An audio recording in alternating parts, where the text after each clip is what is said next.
நம்ம கல்யாணம் முதல் காதல் வரை பிரியா இருக்காங்களோ இன்னும் அவங்கள பத்தி தான் இந்த நியூஸ். பிரபல ஆங்கில நாளிதழில் 2016 ஆண்டு ரசிகர்களின் மனதை கொள்ளை கொண்ட 25 நடிகைகளோட பெயர்கள் எல்லாம் கேட்டிருக்காங்க.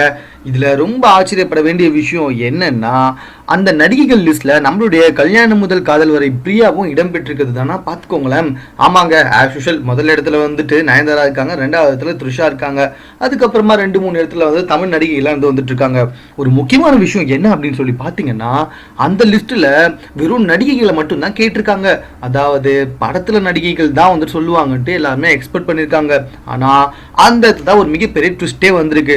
பல பேர்கிட்ட கேட்ட இந்த கணிப்புல என்ன நடந்திருக்குன்னா, கல்யாணம் முதல் காதல் வரை பிரியா இருக்காங்க பாத்தீங்களா, அவங்க கிட்டத்தட்ட 22வது இடத்துல வந்திருக்காங்களாங்க. ஆமாங்க, இதை பார்த்த நயன்தாரா த்ரிஷாவுக்கு அதிர்ச்சி ஆயிடுச்சுன்னா பாத்துக்கோங்களேன். அதாவது தமிழ் சினிமா உலகத்துல சினிமாவில் இருக்க நடிகைகள் பேரையே பல பேர் மறந்துடுவாங்க. ஏன்னா ஒருத்தர் 2-3 படத்துக்கு அதுக்கப்புறமா போயிடுவாங்க. இப்போதைக்கு நயன்தாராவும் த்ரிஷா அதுக்கப்புறம் இன்னும் கொஞ்சம் பேர் தான் ஸ்டாண்டர்டா இருந்து இருக்காங்க. அப்படிப்பட்டவங்களுக்கு நடுவுல கல்யாணம் முதல் காதல் பிரியா 22வது இடத்துல வந்திருக்காங்களாம். படமே நடிக்காத ஒருத்தருங்க 2016 கொள்ளை கொண்ட நடிகைகளோட லிஸ்ட்ல பேர் எடுத்திருக்காங்கன்னா, ஒருவேளை அவங்க படம் நடிச்சிருந்தாங்கன்னா அவங்க எந்த இடத்துல இருந்திருப்பாங்க அப்படின்றத கொஞ்சம் யோசிச்சு பாருங்க.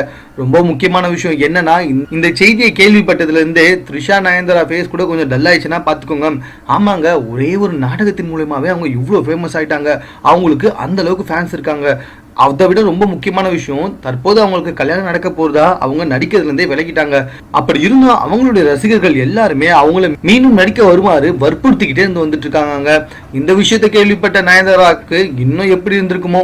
மேலும் இது போன்ற செய்திகளை உடனுக்குடன் தெரிந்து கொள்வதற்கு எங்களோட சேனலை சப்ஸ்கிரைப் பண்ணுங்க. இந்த வீடியோ பிடிச்சிருந்தா லைக் பண்ணுங்க. உங்க கமெண்ட்ஸ் எதுவும் இருந்தாலும் ஓகே, எங்களுக்கு போஸ்ட் பண்ணுங்க. தேங்க்யூ.